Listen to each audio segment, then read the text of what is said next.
प्रिय भाई और बहनों, आज का शुभ संदेश के लिए आप सभी को हम स्वागत करते हैं। अपने प्यारे जब घृणा करें, ईमान की आजमाइश आए,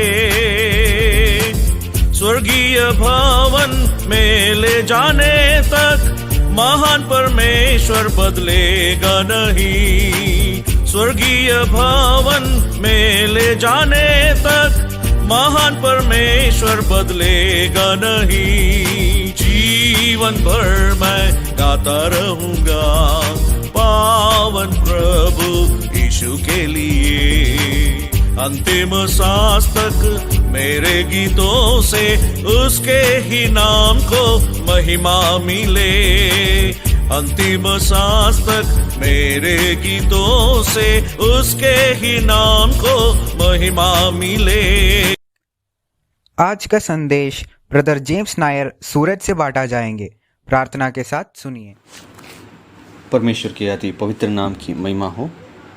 शुभ संदेश के सभी श्रोतागण को हमारे शीघ्र आने वाले प्रभु यीशु मसीह के नाम में नमस्कार।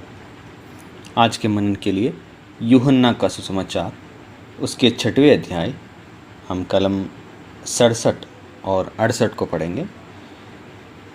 तब यीशु ने उन 12 से कहा, क्या तुम भी चले जाना चाहते हो?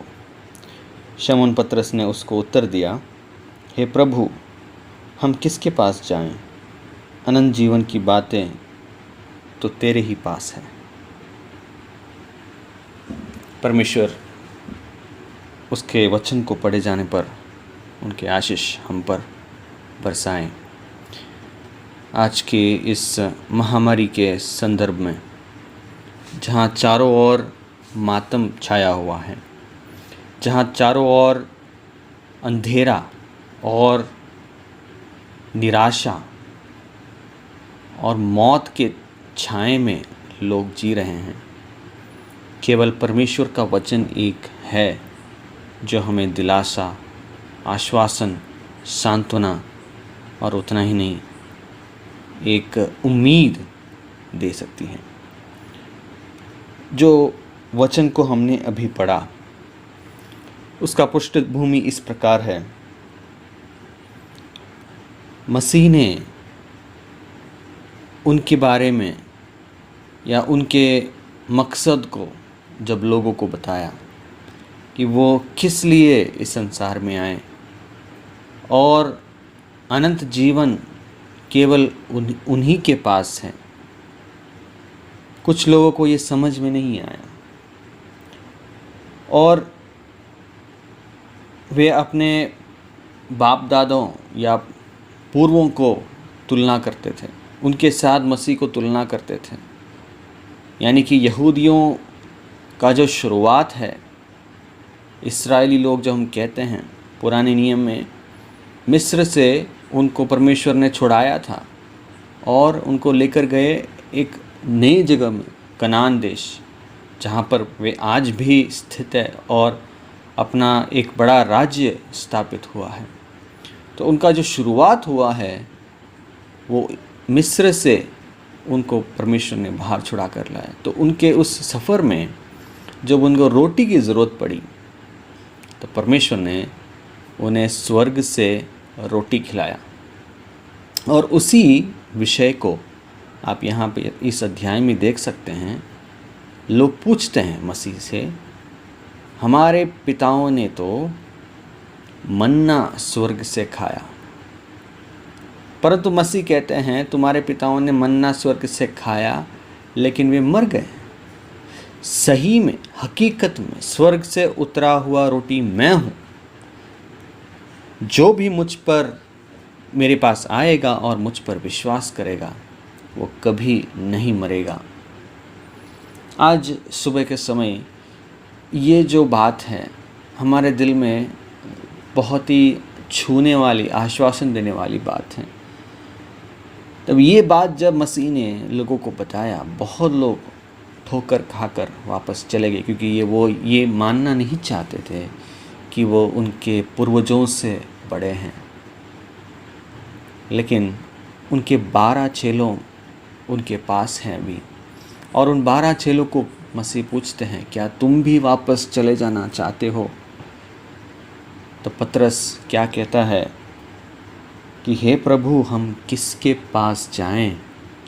अनंत जीवन की बातें तो तेरे ही पास है। बहुत ही ज़रूरतमंद आज की दुनिया में भी, आज के समय में भी इस बात को हम देख सकते हैं। जब संसार में कोई आशा नहीं है, हर जगह निराशा है, एक ऐसी एक सच्चाई हमारे सामने जब खुल आते हैं, हमारे दिल में बहुत दिलासा और बहुत उम्मीद आ बैठती है। ऐसा क्यों है? क्योंकि परमेश्वर ने मनुष्य को ऐसे बनाया, उसके मन में परमेश्वर ने नित्यता की एक बात रखी है। राजा सुलेमान सपोपदेशक में एक बात को कहता है, उसने अनंत काल तक जीने की एक इच्छा मनुष्य में रखा है। इंग्लिश में यूँ हम में से पढ़ते हैं, he has put eternity in their hearts. उनके हृदयों में उसने अनंत काल का एक बात रखा हुआ है। नहीं तो आप सोचिए, हर कोई मरने से बहुत डरता है। वो अपनी मृत्यु से या उस मृत्यु के समय में बहुत ज़्यादा डरता है। चाहे कोई जानबूझकर अपना प्राण कुर्बान कर रहा हो, या कोई आकस्मिक रूप में अपना प्राण कुर्बान कर रहा हो, कोई भी वजह हो, कोई भी प्राय के, कोई भी उम्र के, कोई भी देश के लोग हो, हर कोई मौत से क्यों डरता है? क्योंकि परमेश्वर ने उसको ना मरने की एक इच्छा उसके मन में हमेशा के लिए रखा है। और इसी वजह से आज की तारीख में भी मनुष्य की सबसे बड़ी ज़रूरत ये है कि वो उस चीज़ को पाए जो उसको हमेशा जीवित रखें। संसार के हर प्रकार के ट्रेड, हर प्रकार के बिजनेस, हर प्रकार के कामकाज, चाहे वो धार्मिक हो, चाहे वो आर्थिक हो, भौमिक कोई भी प्रकार के कामकाज को आप देखें, वो हर कोई एक ही मकसद की ओर है, वो है लोगों को जीवित रखना या लोगों के जीवन में खुशी देना। लेकिन ये हकीकत में कौन दे सकता है? बहुत कम लोग जानते हैं। यहाँ 12 चेले लोग वो जान लिए कि ये अनंत जीवन किसके पास है, और वो मसीह के पास ही बैठे हुए हैं। प्रियो, मृत्यु हमारा जीवन में आना अनिवार्य है, क्योंकि हम पापी हैं, हम मरेंगे ज़रूर। एक निश्चयता हमारे जीवन में है, सबसे बड़ी निश्चयता यदि हमारे जीवन में है, और वो क्या है यदि आप पूछेंगे तो वो ये है कि हम मरेंगे। ये बात पक्की है। लेकिन दूसरी एक अनिश्चयता, यानी कि दूसरी एक बात भी है इसके साथ जुड़ा हुआ, और वो ये है कि हम नहीं जानते हैं कि हम कब मरेंगे। तो एक पक्की बात जो है हमारी मौत, उसके साथ साथ जुड़ा हुआ बात है कि ये हमें नहीं पता कि हम कब मरेंगे।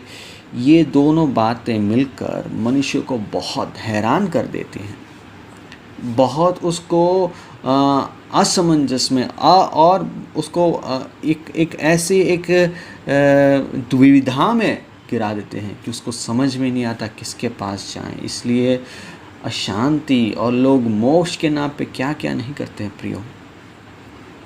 लेकिन असल में स्वर्ग से उतरा हुआ रोटी हमारे प्रभु यीशु मसीह है। ये बहुत कम लोग समझते हैं, और बहुत ही कम लोग इसको मानने के लिए तैयार। इसी अध्याय में एक और कलम में इस प्रकार लिखा है, 40वें पद में इस प्रकार लिखा है, क्योंकि मेरे पिता यानी कि परमेश्वर की इच्छा यह है कि जो कोई पुत्र को देखें और उस पर विश्वास करें वह अनंत जीवन पाए, और मैं उसे अंतिम दिन फिर जिला उठाऊंगा। यही एक विश्वास है प्रियो हमारा, यही एक भरोसा है कि वो हमें जिलाएगा, वो हमें फिर से जीवन देगा, और बाकी धर्मों से, बाकी देवताओं देवियों से, बाकी अन्य मार्गों से मसीही मार्ग में केवल एक ही फ़र्क है प्रियो, हमारे में एक विश्वास है, हमारे में एक निश्चयता है कि हम उस अनंत काल के जीवन की ओर जा रहे हैं। आपका विश्वास मसीह पर किस लिए है? वो अनंत काल देने वाला परमेश्वर है, अनंत काल का जीवन देने वाला परमेश्वर है, अनंत काल जीवन का वचन उसके पास है। उस पर विश्वास कीजिए और अनंत काल का जीवन को अपनाइए। प्रभु के नाम की महिमा हो।